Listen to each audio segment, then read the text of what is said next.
always, just let me know in the chat that you'd like to ask a question, and we'll get started. We'll go ahead and get started with Jeff Ferrato. Go ahead, Jeff. Morning, Justin. Congratulations on the other day. Thank you. Sure it's a load off everybody. You just talk about two things real quick. Is there an update on Valentino Del Toso's status for this week? And then secondly, can you just talk about playing in the cold and potentially rain and snow? And it's colder there than almost any place else in the league. You were at Wisconsin. I wonder if you have experience going through something like this at a previous stop. Yep. For your first question, there's the update on Val would be day to day. So it'll be evaluated throughout the week and hopefully, get some good news either sooner than later, but we'll see how that goes. That'll be determined by the doctors. And then in terms of the playing in the weather, I think it's a great opportunity. I don't know when the last time somebody got a chance to play in Pullman mid-December. I don't know if that's happened before. So we're going to make the most of it. And I think some of us have been involved with, games in the elements like that, whether it's at different schools or for some of our coaches been in the NFL that have played in Buffalo and Green Bay. The players, some of them have and some of them haven't. But, the good thing is both teams are playing in the elements. And I think our guys are going to be excited to experience that. And that's one of the great things about our conference. And are there certain things for the guys who haven't done it before, certain things they need to know, be prepared for that, to be able to still do everything they want to do? And do you guys bring warming equipment, or what are your plans to, I guess it's going to be somewhere in the mid to low 30s is the high that day. And by the time you kick off, it might be a little chillier. Oh yeah. Mid 30s would be beautiful. We'll maybe bring some long sleeves potentially, maybe extra pair of socks. And there's equipment that most teams carry. So we'll have that available on the sideline, but ultimately, 30's doable. There've been a lot of games played in a lot colder temps than in the 30s. So like I said, we'll make the most of it, and it'll be a great experience for us. And what matters is our 11 on the field are out executing at a high level. If I could ask one more question about it, you played defense as a player, so maybe that doesn't have the same impact, but as a quarterback or a receiver, is that keeping their hands warm? Is that a greater priority than if you're a DB or a linebacker? Yeah, guys that handle the ball, keeping their hands warm, and there's different ways to do that. So we'll have all that ready for them. Again, I think it's one of the beauties of our game is the different elements that you get to play in, the different stadiums and different environments. And so I think we've all watched the old NFL films of the games that are played in the mud and the snow and back when they actually played on grass. And so I think, again, it'll be a great opportunity to experience something like that. And ultimately, we want to go out and play at a high level, and we'll have to have a great week of practice to do that. Thanks. Okay, we'll go to Trace Travers from Rivals. Yeah, to carry on that topic, have you ever personally played in a snow game? Or Trace, I haven't played for a long time. Have you coached a snow game before? Yeah. Back a few years ago, coaching at Wisconsin. But Trace, I was up in the press box having hot chocolate, so a little different for me. The rules are the same and both teams play in it. Again, we're not talking -10. So it'll be great. And like I mentioned before, we'll bring some socks. We'll bring probably a pair of gloves and a couple long sleeves and be ready to go. Okay. And on a different note, when you were asked about the choice to not go for a field goal on 4th and 5 against Oregon, you mentioned using some analytics as far as making that decision. What kind of analytics do you guys use in game decisions like that? We have a kind of a chart that we go by based on, there's a lot of smart people out there that put these things together, and we've kind of developed our own based on this time of the game, the situation, our offense, our defense, who we're playing, and then it kind of spits out recommendations. And we use it as a supplement. It's not, we don't live and die by it, but it's just a piece of supplemental information. So I think you take, we use that as a supplement. We obviously, then I look at the way the game's going, whether, how our offense is playing, how our defense is playing, how our special teams are playing, the matchups. And so we made the decision to go for it on 4th and 5 right there. And unfortunately we weren't able to convert, but kind of where we were on the field, what the field goal attempt could mean for us, and what a conversion would mean for us. And so I think we looked at it that way and went with the go for it on 4th and 5. Yeah. And if I can ask one more question, I wanted to ask, what has Ben Coleman done this year to get into the lineup? Because I saw him at both guard spots against Oregon there. He's really come a long way in the last year and even in the last 2 months. So Ben came and played D-line initially, and then we moved over to offensive line. He's done a really nice job there, and he's learning a lot. He's still got a long way to go, but it's great to see him get some reps because he's got some real physical tools and he's a smart guy. And so Angus has done a really good job helping him along, and we're expecting big things from Ben. Thank you. Okay, we'll go to Rusty Simmons from the Chronicle. Coach, I was going to ask about the new Alameda County and City of Berkeley stay-at-home orders. Has that impacted you guys at all? Did you have to reapply for anything there? Anything with that process? Not directly with football. I think, and I don't want to speak for the department, probably a good question for Jim Knowlton. But we were able to, because of our testing and the protocols that are in place, to continue as is currently. So nothing has changed for us with the order. Okay.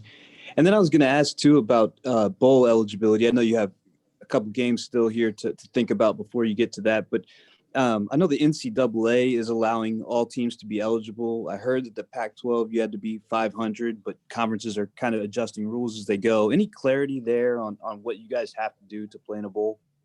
I don't have clarity on any adjustments that are being made. What we need to do is have a great day of practice so we can give ourselves the best chance to win this weekend, and then we'll start over next week and do the same thing again. So we're really kind of looking at this day by day for us because that's what's going to give us the best chance to win. But in terms of how the conference and the NCAA are adjusting, I don't have much information on that. Makes sense. Thank you. Okay, we'll go to David Bush from Bear Insider. Good morning, Coach. What do you see from Washington State? They got kind of overwhelmed by USC last week, and they're using the freshman quarterback. I think I heard it was the first time in Wazoo history they've started a true freshman. Just what do you see from them, especially on offense? Yeah, I think they're doing a good job. And I know they had a tough one this past weekend, and I don't think that's indicative of the type of team they have. I think they're Nick Rolovich is doing a really good job with them. The offense, you see some of the same formations that Wazoo has run in the past, but it's not the same offense. There's more run game. The quarterback is moving off his spot, either designed or not. The receivers, there's some different route concepts that you've seen, maybe compared to the past few years from Wazoo. So just because the personnel groupings might be the same doesn't mean it's the same offense. And I think he's done a really good job with it. That freshman quarterback is a playmaker.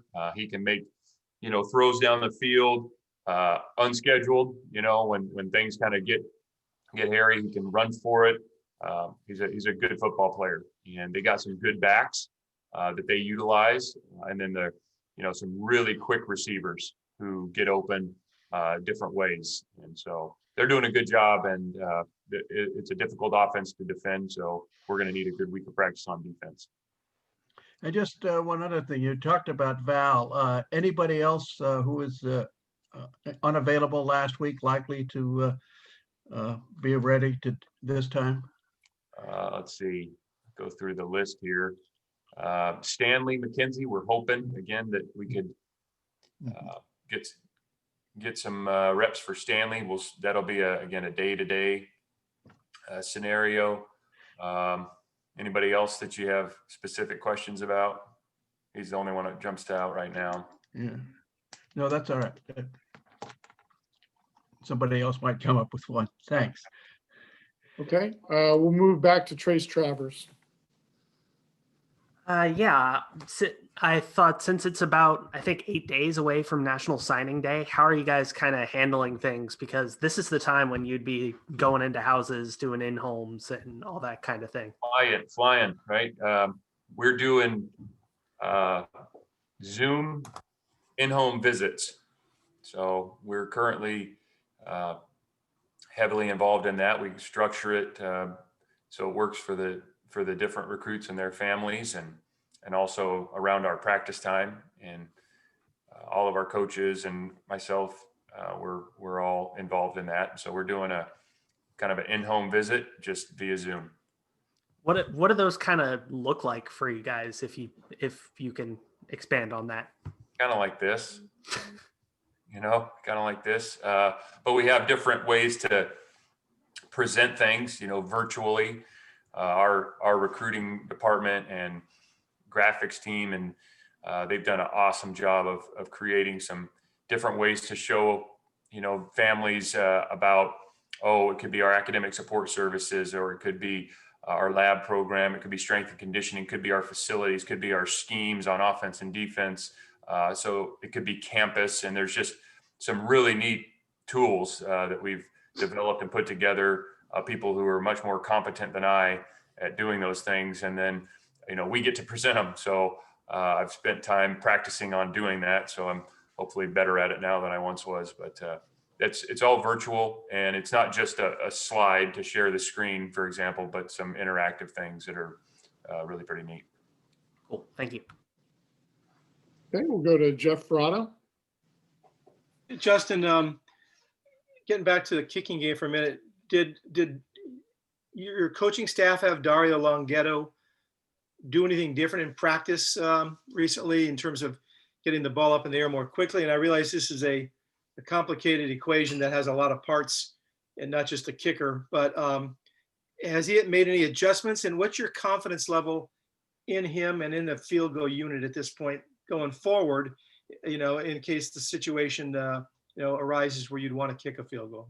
Yep. I think Dario's continued to improve. He's got a real strong leg. I think we saw that up at Oregon State. Dario's got a real strong leg. I think he's becoming more consistent. There's times when you want to be able to get the ball, especially on shorter kicks, you want to get the ball up where distance isn't maybe as big of a factor.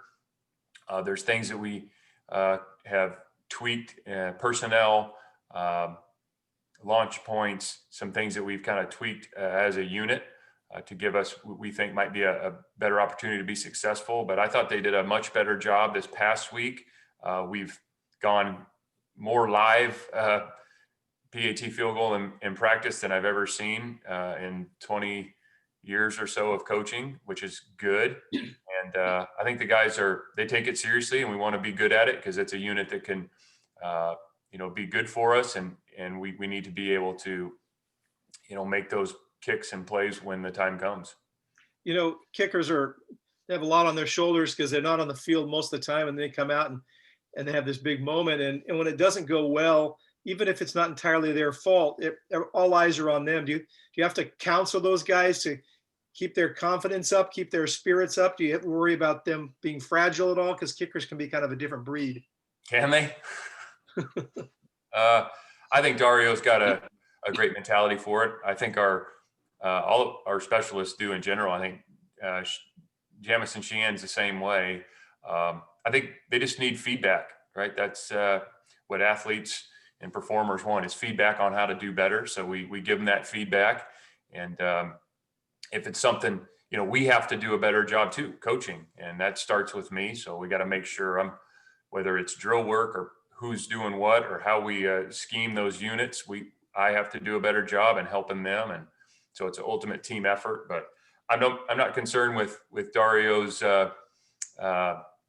mental makeup at all. I think he's a tough guy, and I think he wants a chance to go out there and make it. And that's how we look at it. You know, when he goes out there to kick, he's going out there to make it, not going out there to not miss it. You know, I think we talked about this in years prior. You don't tell the free throw shooter to don't not miss the free throw. You know, you tell them how to make it, and it's no different for a kicker. Thank you. Okay, we'll go to Jackson Moore from 24/7 Sports. Coach, you kind of compared what Rolovich's offense is doing compared to what Washington State's done in the past, but you've also had the task of game planning against June Jones and that run and shoot in Hawaii. Rolovich in Hawaii called his run and shoot 2.0, and I'm curious what stands out first about how he's evolved this offense to today's college football. Yeah, that's really accurate observation. We had the chance to, when I was at Boise State, we competed against Hawaii for a number of years with June Jones, and I've coached against that old run and shoot a few different times, and you do see some of those concepts. So to me, it's more similar to that tree maybe than what Wazoo has done in the past with Coach Leach and some of those other systems. But Nick's done a great job of evolving it, different run games, some of the pistol runs and alignments by the backs, and some of the route concepts by the receivers, and moving the launch point for the quarterback. So it's you see those similarities, and he's done a really good job. I think he's a heck of a coach, a great motivator, and so there's a reason they're doing some really good things up there.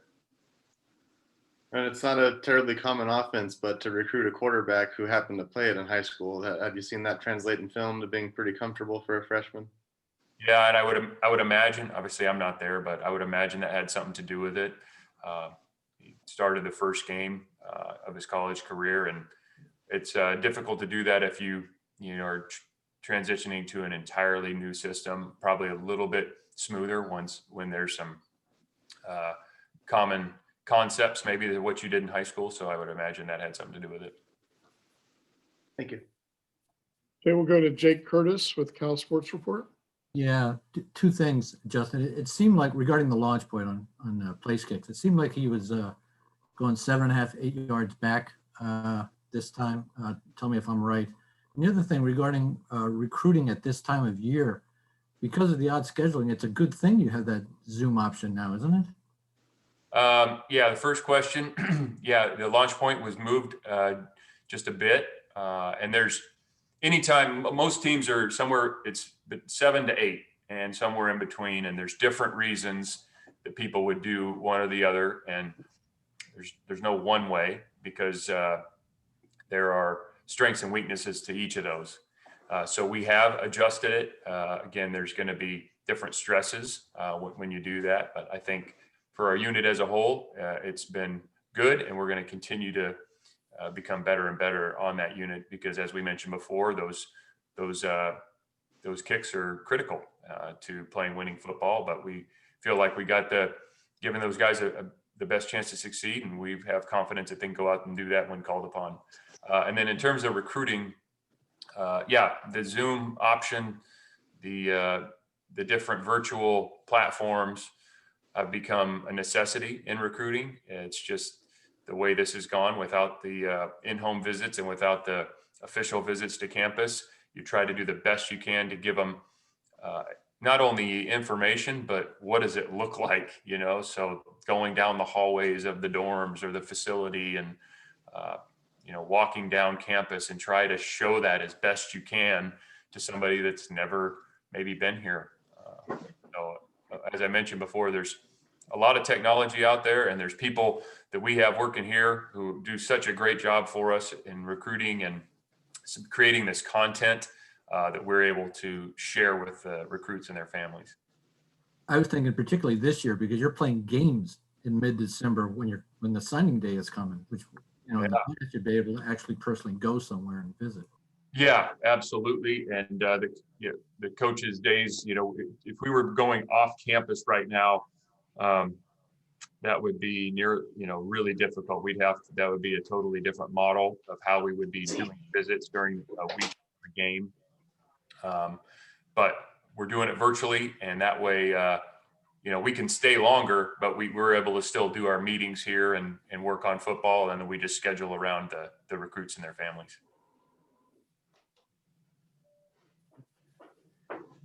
Hey, if anybody have a final question? If you do, you got a couple seconds to let me know in the chat.